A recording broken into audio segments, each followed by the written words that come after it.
আর একটা চ্যালেঞ্জ নিয়ে আসলাম আপনাদের সামনে।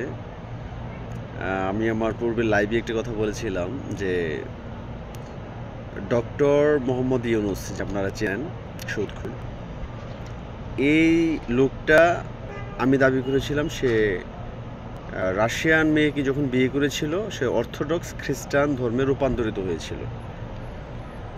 তো সে যে খ্রিস্টান, সে যে মুসলমান ধর্মে আবার ফিরে আসে নাই, এটার আরেকটা জলজ্যান্ত প্রমাণ হচ্ছে এখন যে বড় হজ যাচ্ছে মুসলমানদের সবচেয়ে বড় হজ, সেই হজে কিন্তু সে যায় নাই।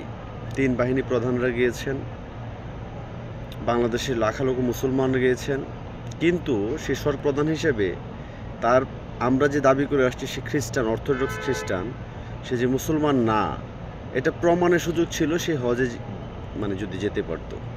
হজে যেহেতু যায় নাই, কারণ সে অর্থোডক্স খ্রিস্টান। অর্থোডক্স খ্রিস্টান মানে হচ্ছে খ্রিস্টানদের মানে কট্টরপন্থী খ্রিস্টান যাদেরকে বলা হয়, সেই যে কট্টরপন্থী খ্রিস্টান, সেই জন্য সে এই বড় হজের মতো সে রাষ্ট্রের বিভিন্ন জায়গা থেকে সে ঘুরে বেড়াচ্ছে। লন্ডন যাচ্ছে, জাপান যাচ্ছে, চীন যাচ্ছে, সিঙ্গাপুর যাচ্ছে, থাইল্যান্ড যাচ্ছে, কিন্তু মুসলমানদের যে পবিত্র নগরী মক্কাতে কিন্তু সে যাচ্ছে না।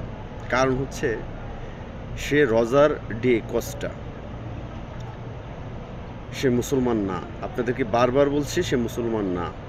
আপনারা তাকে প্রশ্ন করুন, বাঙালি জাতি হিসেবে তাকে প্রশ্ন করুন, আপনি যদি মুসলিম হয়ে থাকেন তাহলে আপনি হজে যাচ্ছেন না কেন?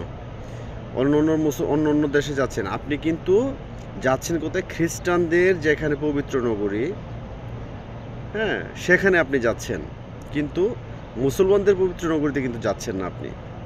সেজন্য বলবো যে মুসলমানদের সাথে, বাঙালি সাধারণ ধর্মপ্রাণ মুসলমানদের সাথে সে বেইমানি করছে।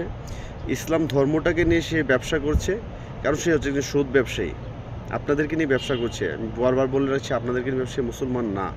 আপনারা প্রশ্ন করে দেখুন, সাংবাদিক ভাইদেরকে বলছে আপনারা প্রশ্ন করুন, তাকে প্রমাণ করতে বলুন যে সে পুনরায় ইসলাম ধর্মে ফিরে এসেছে কিনা।